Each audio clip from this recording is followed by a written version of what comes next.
Alright guys, what's going on? It is recap time for the Richmond River. I know I'm not looking very anglery, fisherman-y, fisher-esque today. I've been out all day. I had to quickly come home and get this recap, this little vlog filmed and uploaded to get it out to you guys. But Richmond River, who would have thought that I was going to come up with a third place? I certainly didn't, and I'm pretty pumped actually. You know, to finish the year off of the last qualifying year, the last qualifying event of the year, I should say, on a river. I'm not good on rivers. I'm not confident on rivers. I just don't fish them enough for bass. I'm a pond boy. I like my dams, especially living in Queensland.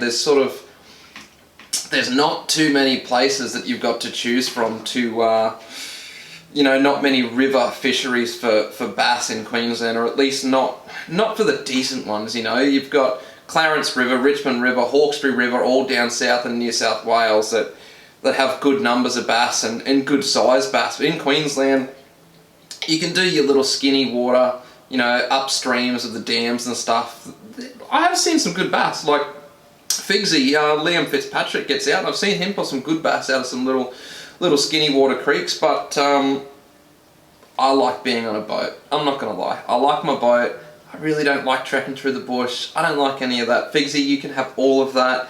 All you other guys that like your skinny water, it's cool to watch. I'll watch it from my nice air-conditioned house. I enjoy that. But recap river. Recap river?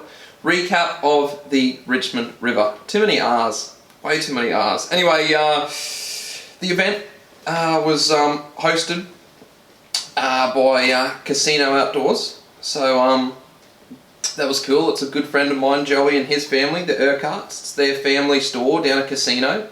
Really cool. If you're down in the Casino area or Lismore area, down there, Casino Outdoors and Disposal.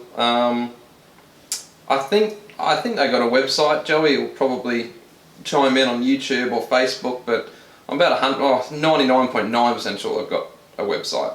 I'm going to go 100%. They've got a website. Have to. If not, you can jump on Facebook and stuff. They've got it on there. Casino Outdoors and Disposal. But you've seen that in the videos anyway.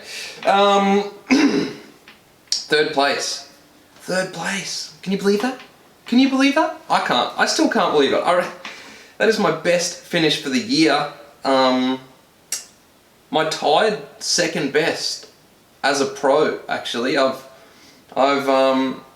came third last year, which was my best finish of the year on Lake Cania. Again, being on a lake, I'm much more at home on a lake.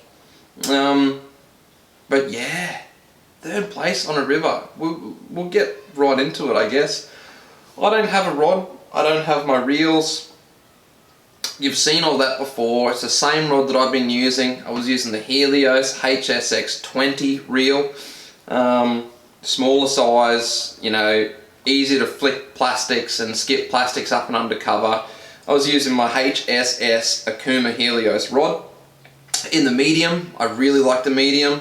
I was using the light for a lot of plastics when I was skipping up and under roots and stuff like that, under the trees. The Richmond River, if no one's fished the Richmond River, you're doing a lot of casting into heavy cover. It's all sort of overgrown shrubs and trees on the banks. It is actually pretty cool. I really struggle on the Richmond River. I don't mind the Clarence River. The Clarence wasn't overly nice to me this year. But the Richmond is tough. For me, personally, everything looks the same. That's half that. You can go 20 k's or 30 k's downriver, 20 or 30 k's upriver. Everything looks the same. Everything looks awesome. Everything looks like it should be holding a bass. And the problem is it's not.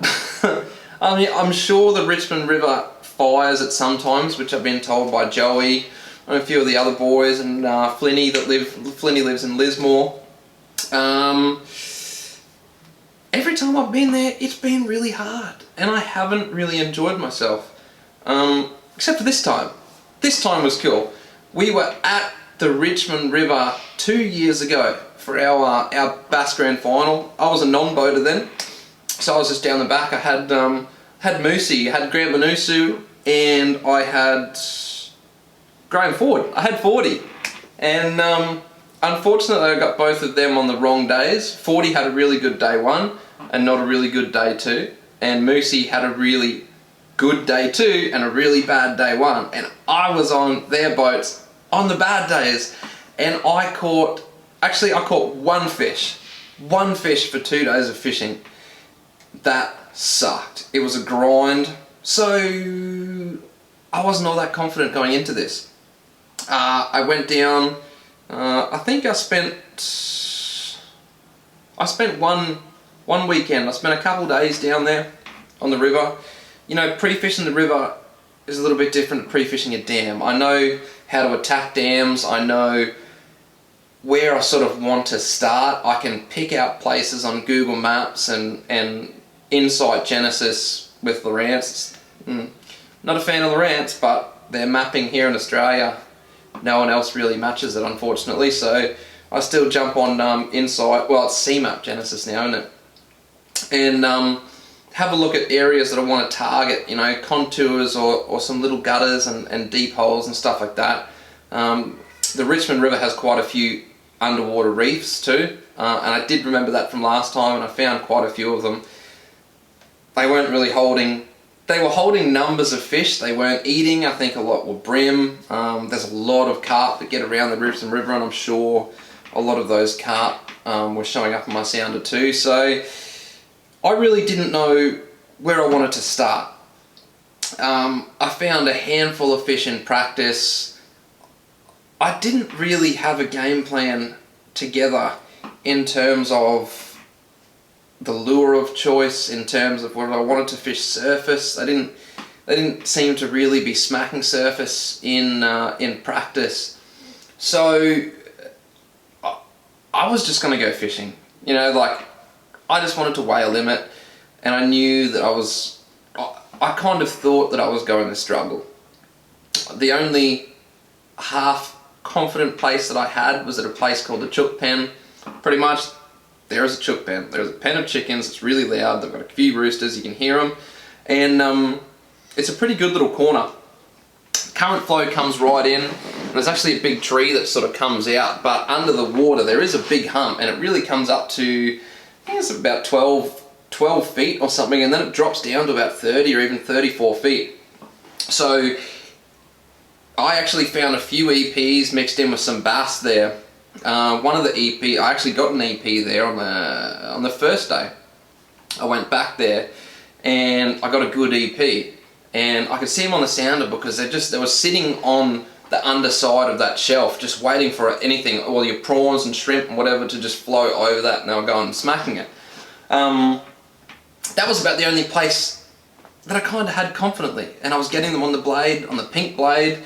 That's again why I don't have my box of lures there to show you what lures I was using, because I really threw one bait and it was the pink ZX40, EcoGear ZX40, color 441. That now brings it to four top 10s in a row. St Clair, Cania, Somerset, Richmond, 3 of those top 4s were on that pink blade. And still, no one is using it, which is cool. And I probably should shut up so people don't catch on, but that is my lure of the year. I owe that to EcoGear. Anyone from EcoGear, JML's watching, it's good. Color 441. I know they've been out of stock for a little while, so it's a little bit hard to get, probably because of people watching my videos. I don't know. I know there's a few people that watch my stuff, and a few of my mates that have gone and bought up 3 or 4. I myself had to raid Mo Tackle just recently for theirs, or Mark did for me. So yeah, it is a good color. But that's why I've shown it to you so many times. I've shown you that rod. It's the same deal. It was working and getting the fish. Day one, started off again, I didn't really have much of a plan. I had Mitchell Rose, Bill Rose's son, on my boat as a non-boater, and we just went fishing. You know, I threw surface for a while in the morning. I had one of Joey's Valley Hill buzzbaits on, and I don't really throw surface that much because, to be honest, I'm not a big fan of surface. I know people are going to look at this and think it's crazy. I don't throw a lot of surface. It's the one aspect of my bass fishing that I know I have to force myself to get into more. But I don't have the patience, and it's the anticipation that does my head in. You know, like I'll give it 5 or 10 minutes and get nothing, and I'm like, okay, I'm done. I'll move on to something else. But I know that that's something I had to work on, and I know that this river does fire on surface, and I wanted to stick that out because I didn't want it to be another one of those tournaments where I throw surface for 5 or 10 minutes and go, that's not working, and then who wins the tournament? Someone throwing a surface on a bent minnow or a frog or something like that. Like, I didn't want that to happen. I didn't want it. So yeah, I had the buzzbait, and I was watching Joey live on throughout the year on the Bass Electric series that he is a naming sponsor of, the Casino Outdoors, a naming sponsor of, and Joey runs the electrics. I was watching him live, and he was throwing this buzzbait, and he was catching fish, and I was like, okay, that's a cool deal. It's pretty fun. You can power fish this buzzbait. That's another reason I steer away from surface, because it's a little bit too slow for me. I know jig fishing is slow. I enjoy jig fishing, but the thing, I like power fishing. I love my spinner, but I love a summer bite, a reaction bite, because I can work bays and I can work banks quite quickly and power fish those banks. Spinner baits and the buzz bait is a perfect example. You can power fish that. You can throw it 2 or 3 times into a snag, get nothing, hit it from another side and get nailed. I think it was called a whiplash buzzbait from Valley Hill. I think that's what Joey said. I got it in a 1/2 ounce. I would have shown you that. However, I lost it down south with Lukey Draper. We went night fishing, and I thought it was a good idea to take one of my non-Okuma reels, which I don't like very much. I had it there, I just picked it up, and I bird's nested the living shit out of this at night time. Couldn't see, I was getting absolutely molested by bugs, and I heard my buzzbait fly off 1,000,000 meters away into the drink. So that's the story of the buzzbait. That's why I can't show you the buzzbait right now, but really, really cool. If you jump over to Valley Hill or contact Joey Urquhart on Facebook or whatever, I'm sure he'll be able to point you in the right direction. But I do need to get some more, because they're really, really cool baits. Really high quality, sharp hook, good colours, just cool baits. Anyway, that accounted for a couple of fish day one early in the morning. It actually accounted for a fish just over 1 kilo, literally within the first 10 minutes, and I was like, oh yeah, like this is the deal. Maybe the Richmond River isn't going to suck as bad as what I thought. Wrong. One fish in the well, and I reckon 3 or 4 hours went by, nothing. And I was like, okay, this is the deal. Like, this is what I was expecting, and I was so bored. I'm not gonna, like, when fishing gets tough, especially when you don't have any form of plan, all you can do is just keep casting and casting. But I was seeing fish every now and then come under me, and I was throwing things. I was throwing plastics, throwing a blade. I had 1,000,000 rods on my deck. I just thought it was so unsettled. And then I came up to a corner.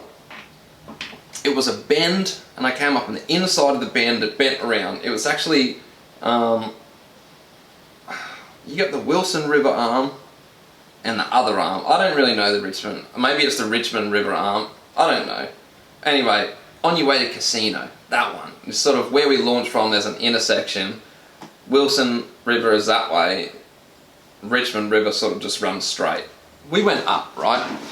And found this corner, and I went, oh, there's a lot of fish coming under me right now. So I was playing around with the blade and sort of dropping it vertically and getting a few taps, and I thought, oh, I'm sort of onto something here. Next minute, and this is at like 12:30, mind you. So I was pretty much just like, I'm going to weigh one fish. It's not long till weigh-in. I got nothing. I got one. So I was kind of disheartened, sort of stressed, didn't really know what to do. We'd been casting at the same stuff.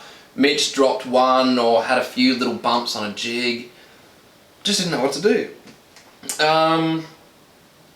No, sorry, I had two fish by then. I had two fish because that's where I pulled up the EP. So I did have two fish. I'd tell a lie.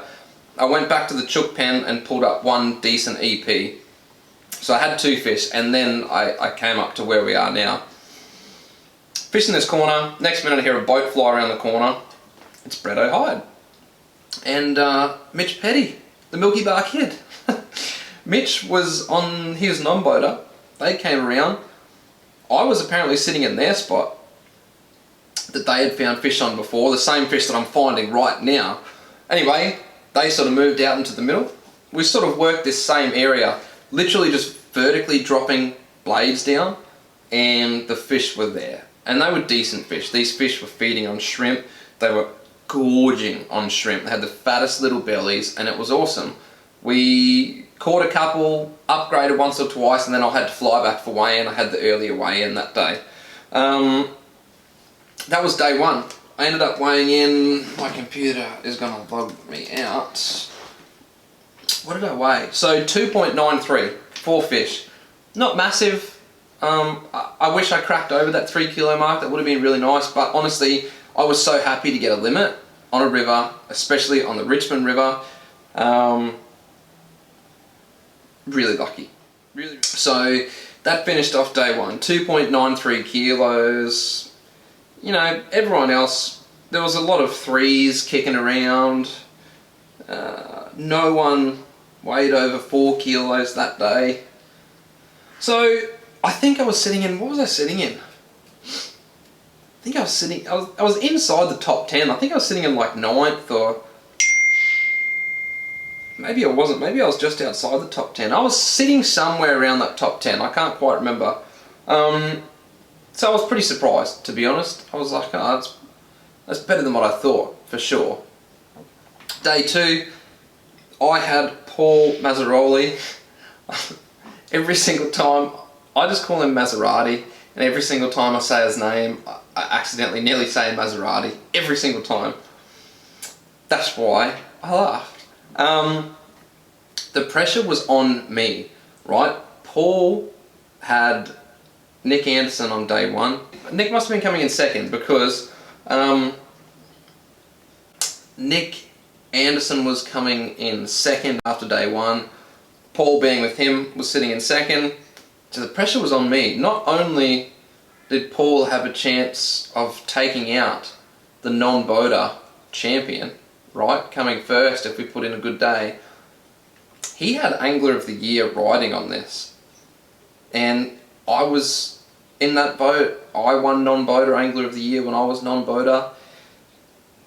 And I had that on my shoulders. I was like, oh man, out of all the places that I could have somebody that I could potentially not only help him win, but help him get Angler of the Year, I was stressed. However, I was confident. My plan was to go straight back to that spot that I found fish yesterday. I spoke to Bretto, he was going back there, so we were just going to work in with each other. I gave him his spot that I found sort of tight into the corner. I said, you know, that's your spot, you found that before me, so you can have that and I'll work wide. Really glad I did that. Sorry, Brett. I'm really glad I did that because literally, I think I was there for 5 or 10 minutes. My first fish was literally over a kilo. He was like 1.2 or something like that. He was a big, old looking fish. He looked old, his scales were like real dull silver, but just big and fat. We stayed there. It was the, what was it? Outgoing tide? I think it was the outgoing tide. The tide needed to be running. It was really important. Me and Paul caught so many fish that day. It was insane. I remember the moment when Paul realised that the bag that we had not only wasn't going to get him the win, he was going to take out Angler of the Year. That was a pretty cool, like, I get like getting like goosebumps and stuff. Like, for me to help him get that was so awesome. And I remember back to when I found out that I won Angler of the Year. I didn't think I could get there. I actually knocked off Morgo's old man, Peter Morgan. He was leading, and I nearly didn't even fish. It was the Clarence River. I nearly didn't even fish as a non-boater because there wasn't enough positions, and I nearly missed out. I just snuck in, had my car packed ready in case I got the phone call saying you're good to go. That happened. I shot straight down there. Didn't get a chance to pre-fish with anyone.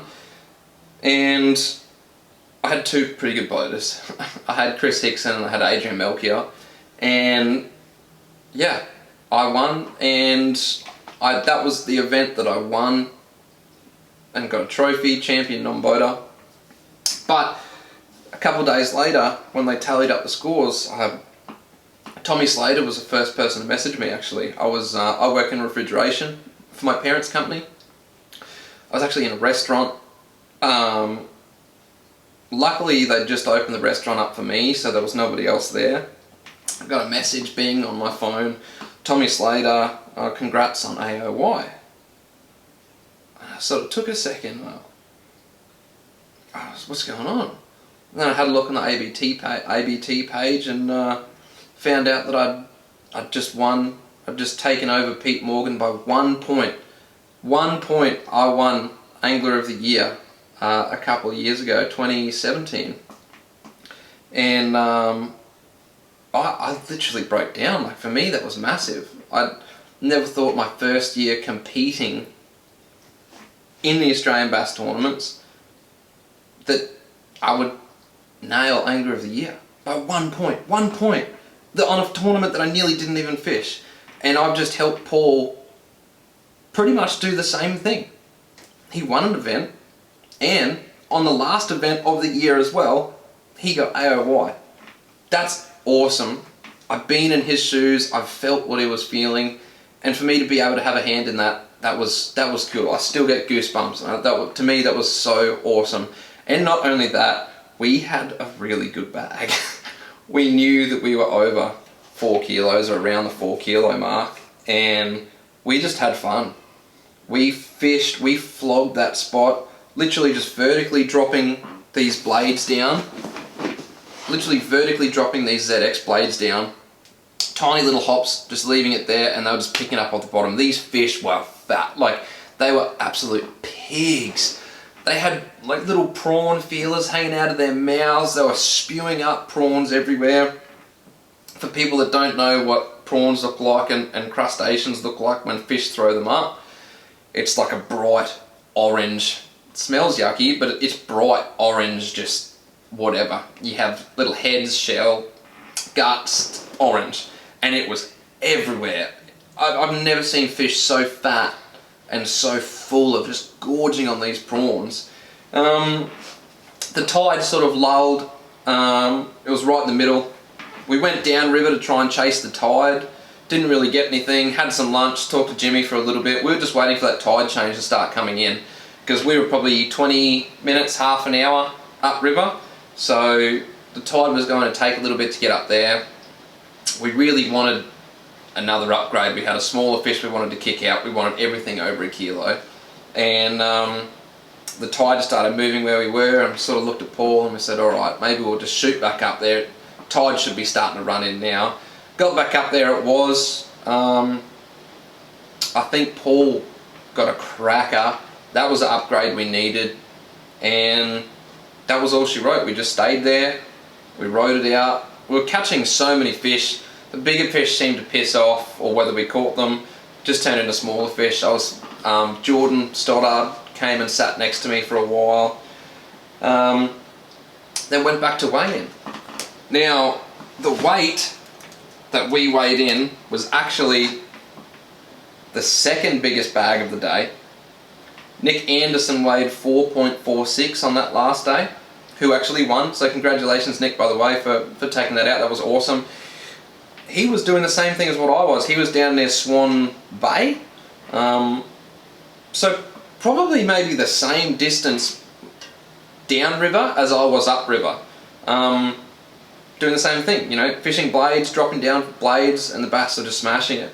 Day 1 he weighed 3.75, and day 2 he weighed 4.46 kilos. Me and Paul weighed 4.16 kilos on the last day. And I was just having a quick look at these weights just before. They were the only 4 kilo bags out of the entire tournament. So out of 41 people, me and Nick were the only person to crack over a 4 kilo bag. Chris Delan came in second. He weighed 7.10 as his total weight. I weighed 7.09. I was 10 grams behind second. Can you believe that? 10 grams. 10 grams. But I don't care. That's a river, dude. That's another top 10 finish. Third place on a river, and not only any river, the Richmond River, who I was least confident. I was stressing about this all year. I knew I had to put in the hours to fish this. I fished it over a couple of weekends actually, and I didn't know what to do. But I went down there, put in the hours. I don't agree with there being a whole lot of luck in fishing. You know, I talk to people all the time and they go, oh, but there's a lot of luck in fishing. I kind of call bullshit on that. It's time on the water. Time on the water can cover everything. Time on the water is research. It's learning, it's understanding everything. Whether it's a river or whether it's a dam. You know, weather patterns, migratory patterns, temperature, what colours work on certain waterways, because not all colours will be red hot on the same waterways, like they'll be different. So luck to me, I think, is a cop-out excuse for fishing. There is a small percentage of luck though, and I think I lucked in on this tournament. I lucked in on finding that spot, but again, it's not all luck. I was lucky to stumble upon that spot, but I knew that they were fish. I knew that I had to get down the bottom. What did I throw? I threw the blade that I was comfortable with, that I knew I could work off the bottom when the fish were coming under me, because of the time and confidence I had put and I had in that lure. So you can take a lot of that percentage of luck out of it and replace it with experience and time on the water with how I chose to adapt to that situation. So really the small percentage of luck was just stumbling on that spot. You know, if you weren't as switched on, or you could have watched that and not understood that, or not reacted to that and gone straight past it, or thrown something or a lure or a bait that wasn't going to be as effective or that you weren't comfortable in, and gone straight past, and you never would have known. So when you deconstruct that luck element, there really is only a small percentage, and I just thank God that I had that small percentage. So guys, that sums it up. Richmond River recap done. If you enjoyed this video, make sure you give me a thumbs up. Also jump over to my Facebook and Instagram, Keeghan Painter Fishing. Follow me over there. Make sure you follow me here. Subscribe to my channel, guys, so I can keep on bringing videos like this to you, because I love it. I'm really trying to get my subscribers up there. So subscribe, please. Anyway, guys, that's it. I'm done. I'm out of here. Thanks for watching. Giveaway next week. Stay tuned. I'm out.